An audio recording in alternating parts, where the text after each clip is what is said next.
Olá, pessoal. Hoje vamos falar sobre o limite entre crítica e glamorização. Veja, quando um filme ele mostra, digamos assim, personagens carregados de vícios e falhas de caráter, ou o filme é simplesmente sobre violência, filmes de ação, é muito comum, em função da força estética do meio cinema, que essa violência seja, como dizem os críticos, estilizada. A violência estilizada significa que ela em si é algo negativo, algo reprovável, condenável, porém, pela forma como ela é mostrada no cinema, com todos os efeitos, recursos, requintes, aquilo fica bonito. Então, muitas vezes, uma morte, né, um cadáver, tudo isso é mostrado e esvaziado na sua gravidade. Esvaziado de um juízo moral, de um juízo de valor, porque foi tão bem construída aquela morte, né, aquela execução, por assim dizer, que acabamos sendo levados ali, seduzidos pela estética, pela plástica da cena, e aquilo não gera uma crítica, aquilo gera uma aceitação, uma passividade. Então, é esse o eixo que nós vamos discutir aqui, de tudo que está envolvido nesse limite, não é? Glamorizar é quando uma coisa é mostrada de uma forma atraente, sedutora, e que acaba, digamos, flexibilizando o nosso juízo moral. Falamos isso já em vídeos anteriores. Então, mostrar não é necessariamente criticar. O modo como o cinema mostra, muitas vezes um filme como, sei lá, O Poderoso Chefão, ele mostra ali o estilo, a elegância, não é? Todo aquele glamour daquele estilo de vida da máfia, com aquelas festas, aqueles jantares, aquelas viagens, aqueles restaurantes, aqueles hotéis, resorts, né? Todo aquele glamour da vida do mafioso, e depois, por trás dos panos, por trás dos bastidores, aquelas mortes, aquelas execuções, não é? Então tudo vai sendo mostrado, né? A vida que esses personagens têm, que é muito acima da média do cidadão comum, e depois os atos que ele precisa cometer para, digamos, garantir, manter aquele estilo de vida. E aí parece que uma coisa justifica a outra. Por isso que lá nos anos 30, quando surgiram os primeiros filmes de gangster, a censura obrigava a colocar no subtítulo do filme alguma coisa que já embutisse uma condenação, que já embutisse que algo na linha do crime não compensa, porque havia esse receio de que a população, vendo o crime encenado em tela, acabasse, digamos, se tornando fãs, né, desse tipo de criminoso, e até algumas pessoas, por que não, ansiando se tornar também um mafioso, um criminoso, um gangster. Recentemente tivemos até cantores, né, sendo indiciados por aliciamento, né, por estimular, promover a criminalidade nas suas composições, e tiveram complicações aí diante da justiça. Então, quando o filme mostra, ele precisa mostrar, e pelo modo como ele mostra, ele não pode acabar naturalizando aquilo que ele pretende criticar. Ele não pode, tem que tomar o cuidado, né, melhor do que não pode, ele tem que tomar o cuidado para não acabar promovendo aquilo que inicialmente ele se propunha a denunciar. Então, é uma sintonia fina, é um ajuste preciso ali na forma como o filme vai mostrar, para que esse mostrar seja de fato um criticar, seja de fato um denunciar, e não apenas, digamos, promover e levar ao grande público com tanta estética, com tanto estilo, que acabe naturalizando e até criando o fascínio por aquilo que se pretendia criticar. É uma faca de dois gumes, né? É uma ação e até uma missão do do promotor, daquele que está promovendo o espetáculo, atentar para esse detalhe, que não é fácil, que não é simples. A estética, ela pode muito bem seduzir ao erro.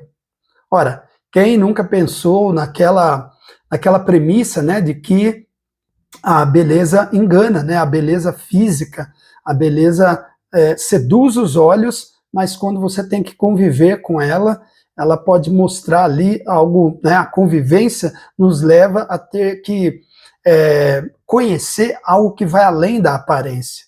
E aí vem a decepção, vem todo um desmoronamento da fantasia. Por quê? Porque a imagem, ela é apenas a superfície. O que está por trás da imagem é, sim, o que a gente tem que levar em consideração quando falamos de um cinema que faz pensar. A imagem é aquilo que é apresentado no primeiro momento, daí a importância da releitura de livros, de rever filmes mais que 2, 3 vezes. Por quê? Porque depois, quando você não está mais fascinado pela estética, você não está mais preocupado com entender a história, o encadeamento de começo, meio e fim, aí você tem espaço e atenção suficiente para, digamos, perceber os detalhes, e é nesses detalhes que a gente consegue perceber o que de fato está por trás da imagem, o que, de fato, é a essência do filme. Então a estética não pode nos induzir ao erro. Nós temos que desenvolver uma capacidade crítica de ir além da estética, de ser afetado por ela, mas de, num segundo momento, fazer a reflexão e pensar, por que isso está sendo mostrado dessa forma? Por que resolveram enfatizar isso? Não é? Por que ao mostrar a violência, tem todo esse esmero da câmera lenta, da música, do filtro, né, do efeito especial, que está fazendo com que a imagem se torne espetacular, isto é, a violência se torne algo espetacular e não algo horrível. Quando você vê um filme mais seco, por exemplo, do diretor Guy Ritchie, ele mostra cenas de violência muito secos, aqueles socos, né, muito secos, sem muito efeito. Até o próprio Scorsese mesmo faz isso muito nos seus filmes de gangster, a violência muito súbita, muito seca, sem maquiagem. E ali você sente a repulsa pela violência. Quando outros diretores, por exemplo, John Woo, que veio ali de Hong Kong e trouxe toda essa estética dos filmes de luta de Hong Kong, aí a luta vira o quê? Um balé, uma dança, porque ela é tão plástica, ela é tão bem coreografada, super coreografada, por assim dizer, que aquilo se torna muito mais bonito, muito mais belo do que pavoroso. Então esse é o risco da estética que seduz ao erro. A violência, ela está ligada ao poder, e o poder flerta com o espetáculo.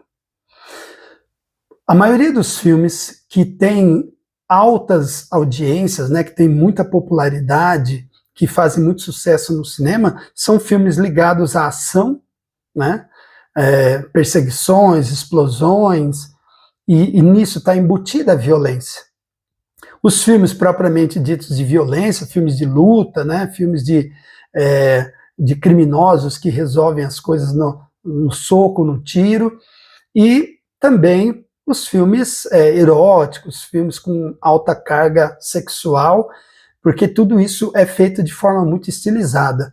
Só ver um filme como Atração Fatal ou Instinto Fatal, né? Que tudo isso, Instinto Selvagem, desculpa, ele vem numa sensualidade misturada com violência, né? Porque são mulheres que têm o seu momento de erotismo, mas depois esse erotismo é acompanhado ou carregado de violência, porque faz parte do modus operandi das duas protagonistas ali, utilizar da sedução e depois da violência na sequência. Então isso vem carregado numa atmosfera de suspense, com a música, com tudo mais, e as coisas acabam se misturando e entrando no imaginário, ocupando o imaginário do público e acaba sendo esvaziado no seu potencial crítico, né, aquilo que deveria despertar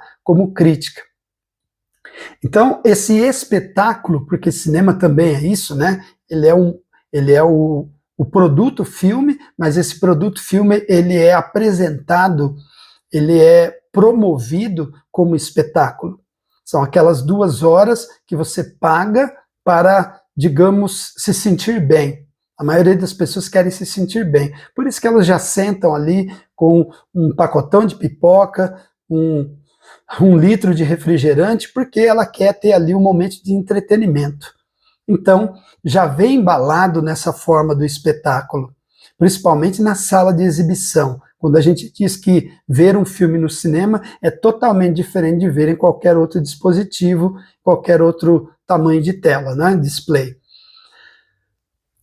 Que risco nós temos aqui? O risco é de normalizar a violência, normalizar simbolicamente a violência, a sexualidade, a deficiência de caráter, os atalhos, né, o jeitinho, a corrupção e tudo que deriva disso ou que está ligado a isso de alguma forma. Normalizar, a crítica, ela faz o quê? Ela desnaturaliza. Ela tira de um lugar confortável. Então, o filme, quando ele serve à crítica, ele deve nos causar incômodo. Vamos voltar um pouco nas sensações primárias do ser humano. 2 sensações primárias, prazer e dor. O prazer está ligado a tudo que é agradável e a dor ao que é desagradável. Então, quando é que o filme promove a crítica? Quando ele mostra para criticar. Quando o que ele está mostrando vai o tempo todo causar em nós um desconforto. Por exemplo, talvez o filme que mais cause isso, que eu conheço, é o filme francês Irreversível, com a Mônica Bellucci. Ali trata-se do estupro, da violência, da ultraviolência, e o filme todo você fica com uma sensação de nó no estômago, você fica com o estômago embrulhado. Aí sim, né, a crítica está posta ali o tempo todo. Você repulsa, ojeriza, detesta a violência sexual, porque o filme promoveu isso, pelo modo como ele mostrou e tematizou. Quando é o contrário disso, aí está se prestando à normalização, à glamorização, à promoção daquilo que eventualmente se propôs a criticar.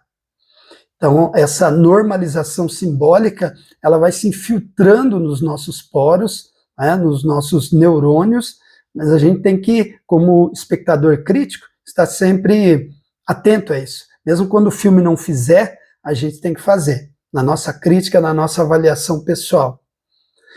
E disso vem da onde, né, tudo isso? Vem pelo fascínio da narrativa. A narrativa é a forma ou as formas de contar uma história de modo sedutor, de modo atraente. Afinal, ela precisa prender o leitor, ou precisa prender o espectador. Quando eu falo de narrativa, por isso que a gente trabalha nesses vídeos sempre um filme, um livro, porque a narrativa da literatura é a mesma adaptada para o cinema, né? Então, o cinema, tanto é que tem roteiro adaptado, né, a premiação. Então, a gente está sempre trabalhando com esse fascínio narrativo, daquilo que atrai e seduz.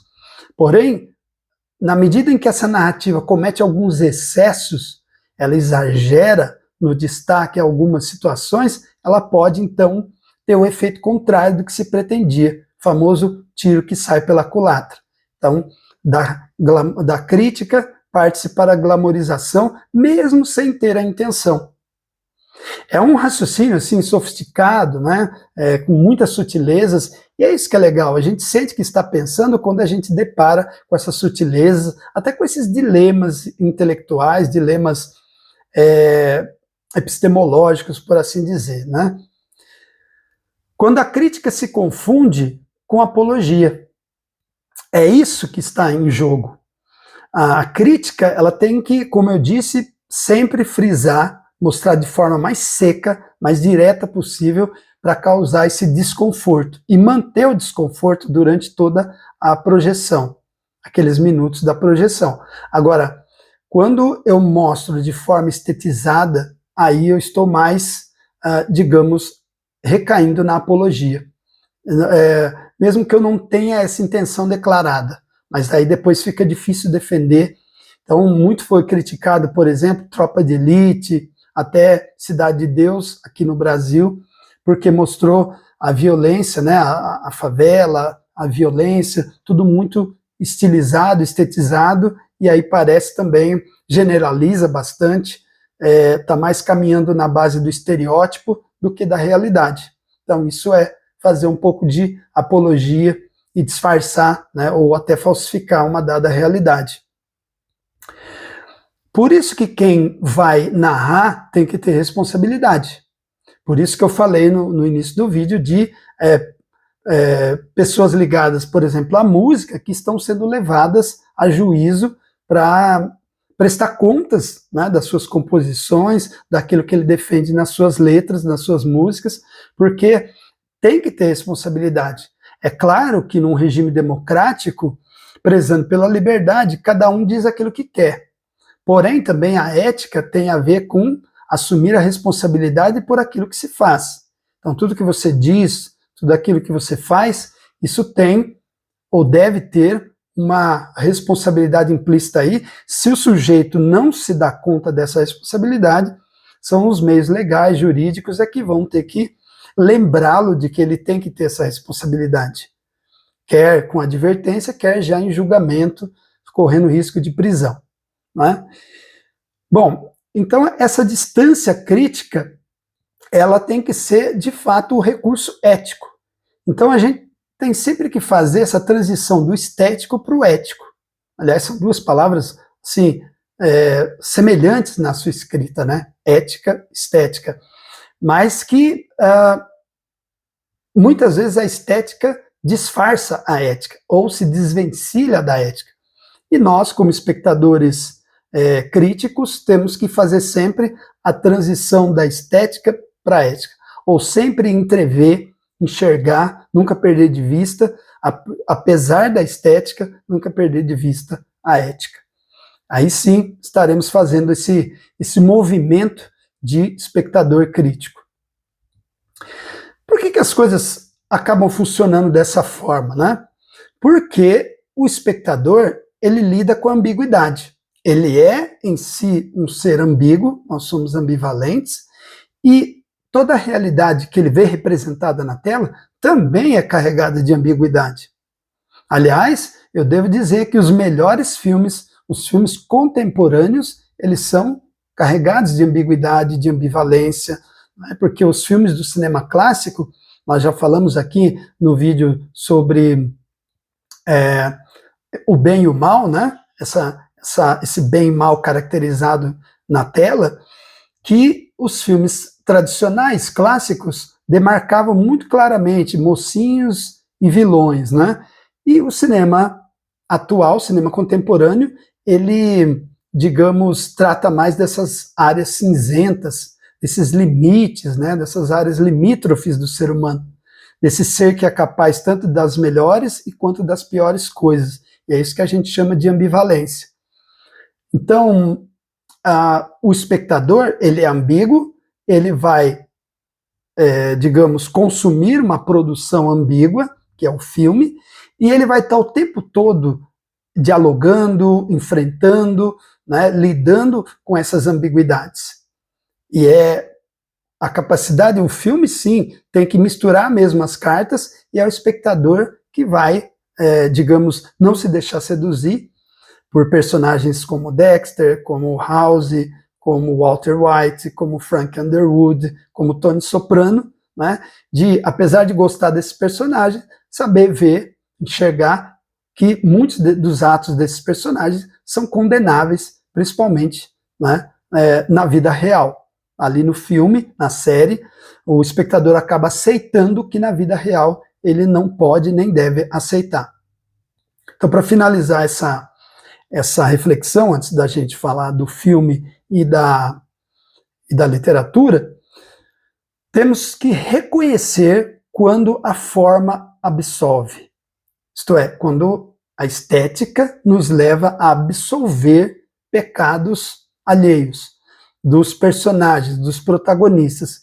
Então, uma coisa, como eu falei há pouco, né, uma coisa é gostar de um personagem, outra coisa é separar o que há nele de ético e o que há de antiético. Né? Saber reconhecer ali que se trata de uma ficção e que, na realidade, as coisas são bem diferentes. Então, para fechar essa reflexão, como a gente faz tradicionalmente, o filme é O Lobo de Wall Street. Todo mundo viu, Martin Scorsese, aí mais uma parceria com Leonardo DiCaprio, que já se tornou habitual. Esse filme, ele traz a ambiguidade entre a denúncia e o fascínio pelo excesso. O personagem do DiCaprio, ele, o protagonista ali do filme, ele é um homem que sai da pobreza e se torna multimilionário, e ele não consegue vivenciar essa nova realidade sem excesso. Então tudo é em excesso. As aquisições que ele faz de carros, de iates, aí o sexo, né? Ele tem uma linda mulher em casa, mas ele enche as festas com muita mulher, muita droga. Então eu não vou detalhar aqui porque são cenas bastante fortes e vocês veem ali no filme, né? Cenas que mesclam consumo de droga e consumo de prostituição ali, né? Esses dois produtos, quase sempre aparecendo em tela, naquelas festas exageradas, que ali o Scorsese, ele basicamente erra um pouco a mão, porque vira aquele glamour, aquele fascínio, né? E imagina um cidadão comum assistindo aquilo no cinema, ele fala, puxa, eu queria viver dessa forma, eu queria ser o famoso vida louca, né? Eu queria viver no limite. Aliás, aqui tem um título português, né, em português, de um filme do Scorsese que é Vivendo no Limite. Então, ele pesa um pouco a mão ali para mostrar esse excesso, onde os personagens se perdem, e em dado momento eles falam, puxa, eles não têm essa reflexão, onde foi que eu me perdi? É a justiça que mostra isso para eles, né? Quando o personagem é preso por todos os seus excessos, por uma série de crimes que ele cometeu, principalmente crimes tributários, e aí ele cai em si, mas porque a justiça, a realidade fora daquela bolha na qual ele vive, obrigou ele a perceber as consequências desse excesso. Na literatura, nós temos, novamente, o livro A Sociedade do Espetáculo, do Guy Debord, francês, que mostra, né, esse livro, a gente já explicou em outros vídeos, mas só retomando, que tudo na sociedade foi, digamos, resumido ou está sendo pautado pela imagem e, portanto, está sobre a égide, sobre o reino do espetáculo. Tudo tem que ser espetacularizado para atrair público. Por quê? Porque as pessoas não se impressionam mais facilmente, não se chocam com quase nada. Então o espetáculo tem que ser cada vez mais exagerado, cada vez mais apelativo, para que as pessoas sejam capturadas na sua atenção. Então esse livro, ele alerta, ele faz uma denúncia, quando a crítica é absorvida pela lógica do espetáculo. Então, o capitalismo precisa vender, e para vender precisa se servir, se valer de todos os meios para que a venda seja efetuada. Não importa o dano moral que isso vai causar, não importa o impacto ético, não importa o desvirtuamento de valores, e nem importa sequer se o cliente vai ficar satisfeito com o nível de prazer que ele vai obter. Importa que uma nova venda seja efetuada, que metas de venda sejam batidas. É isso que importa para a lógica do mercado, que é a mesma lógica do espetáculo denunciada pelo Guy Debord. Toda imagem carrega vestígios. Razão crítica é aprender a ler esses sinais.